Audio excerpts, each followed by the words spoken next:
It was a morning like any other in the quiet English town of Church Crookham. Birds sang outside. The sun climbed lazily over the rooftops, and the Brandon family began their day unaware that something terrible had already happened upstairs. Barbara Brandon, Dan's mother, walked toward her son's bedroom expecting the usual, a late riser, maybe still asleep after a long night. But what she found when she opened that door would haunt her for the rest of her life. Welcome to our channel where we reveal hidden truths. Go ahead and press red subscribe button and turn on notifications for more updates.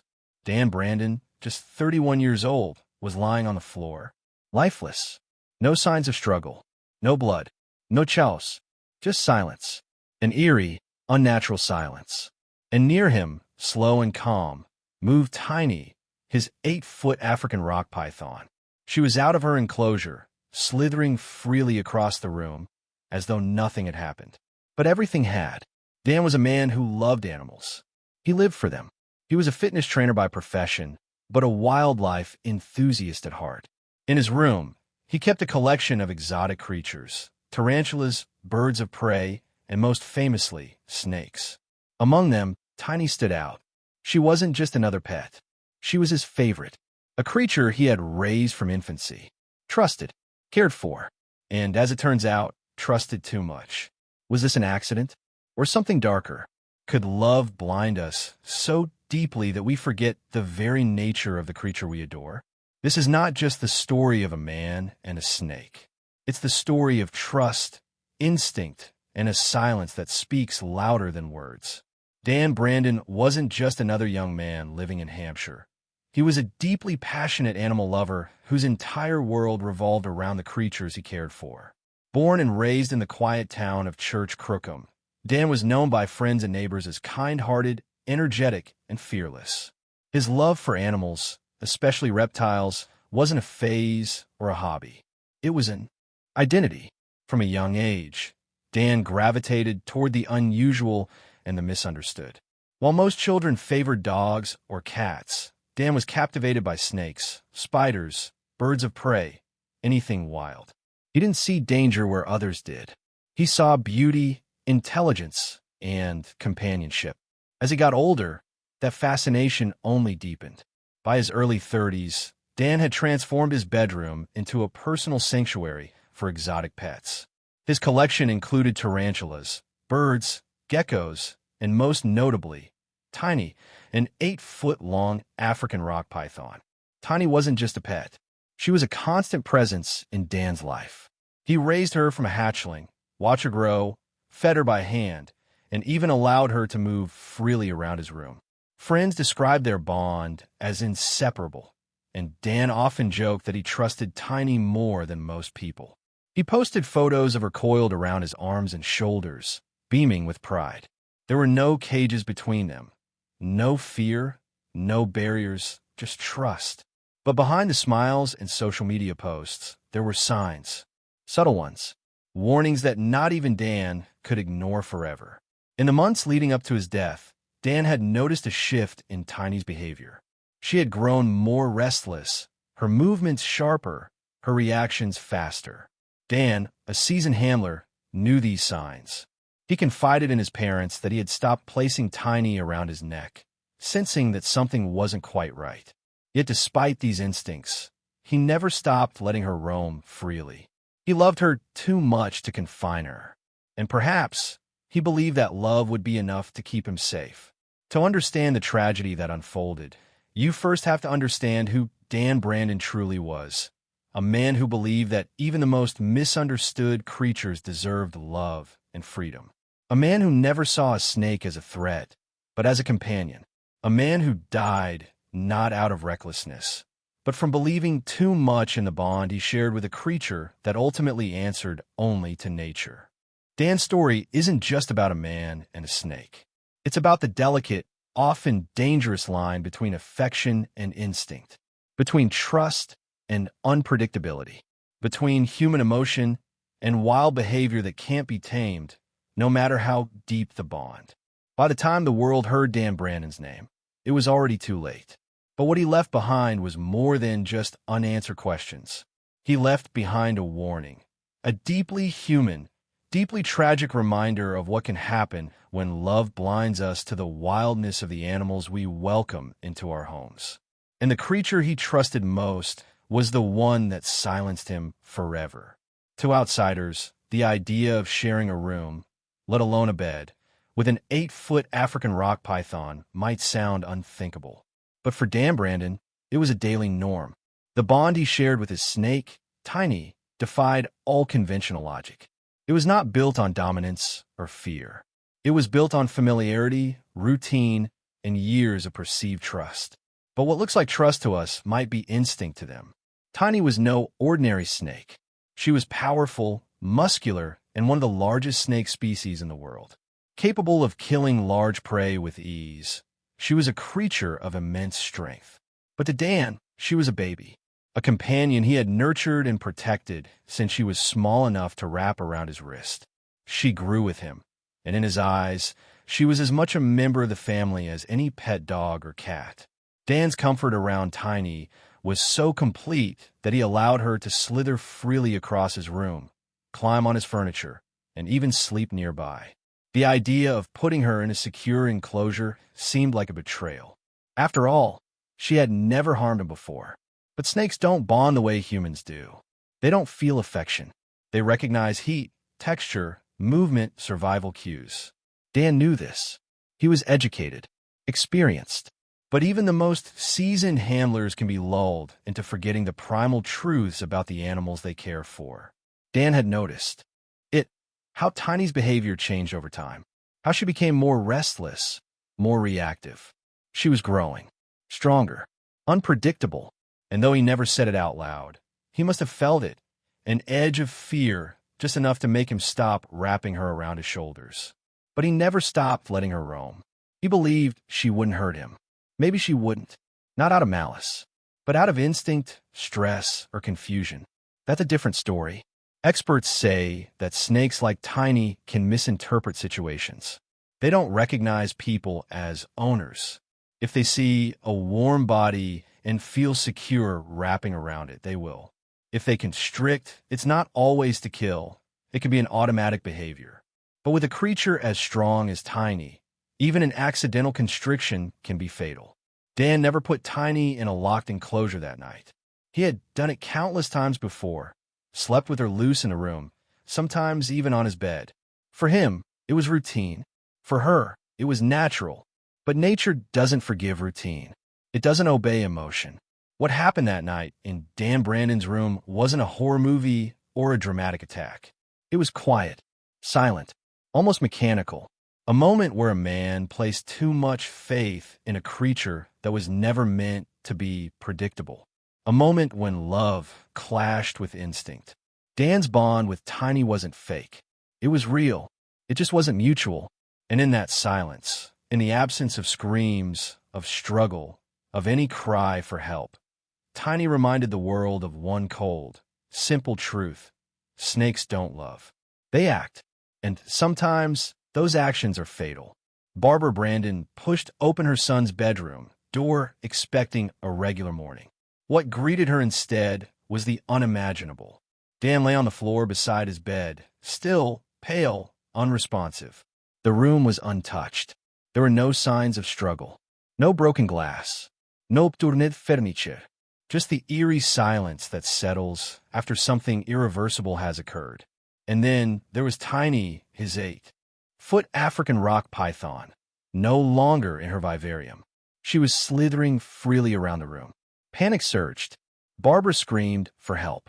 Paramedics arrived within minutes, but it was too late. Dan was pronounced dead at the scene. His body bore no external wounds, no scratches, no bites. But something was deeply wrong. Subtle bruising was present on his neck and chest, and his eyes showed signs of petechial hemorrhaging, those tiny red dots that form when blood vessels burst from pressure. Signs consistent with one chilling cause: asphyxiation. The room was combed through. No foul play. No third party. The only living creature in proximity was Tiny.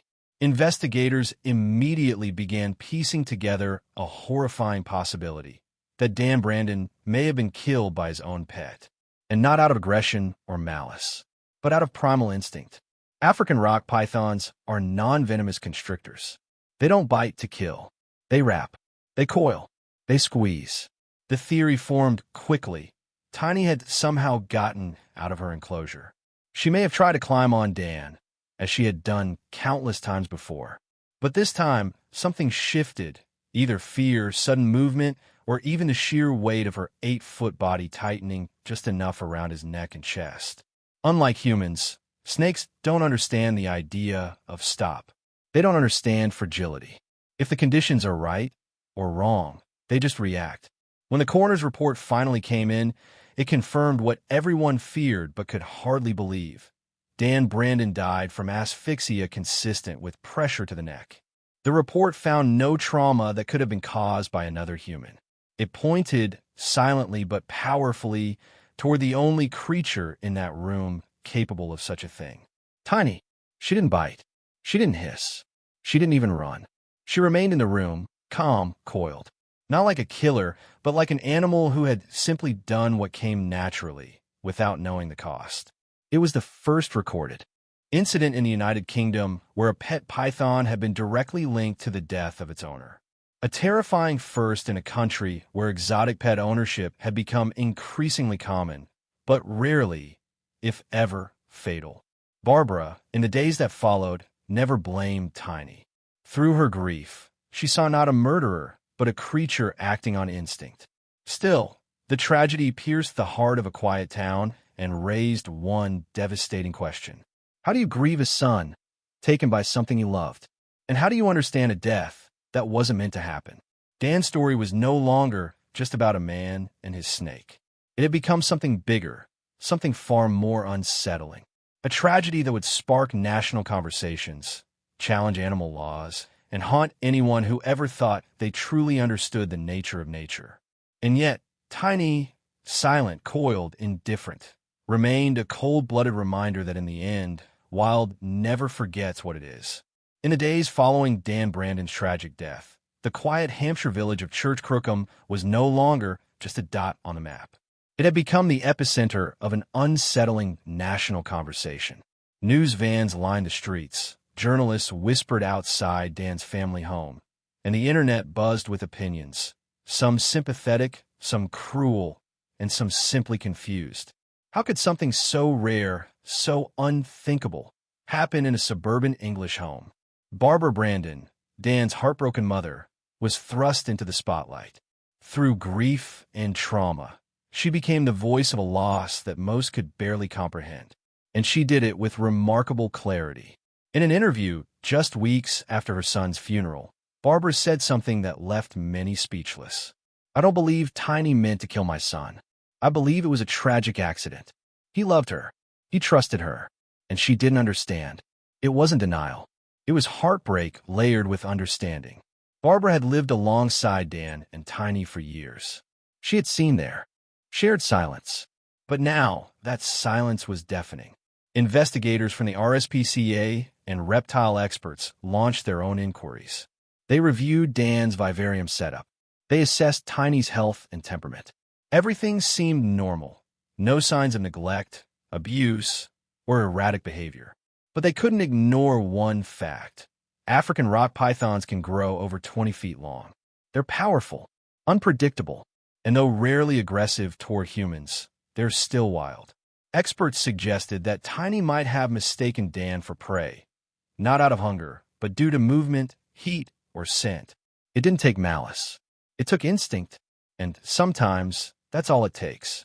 Tiny was removed from the home and placed into the care of a reptile facility, pending a decision on her future. For Barbara, it was a bittersweet goodbye. The snake her son adored was now the symbol of his death. Yet in her eyes, Tiny was not evil. She was a creature of nature, one that had crossed a boundary no one thought she ever would. As the media storm raged on, Barbara made a choice. She would not let Dan's story become tabloid fodder. She would speak out, not to accuse, but to warn. In several interviews, she urged potential exotic pet owners to truly understand the animals they brought into their homes. Not just their needs, but their nature.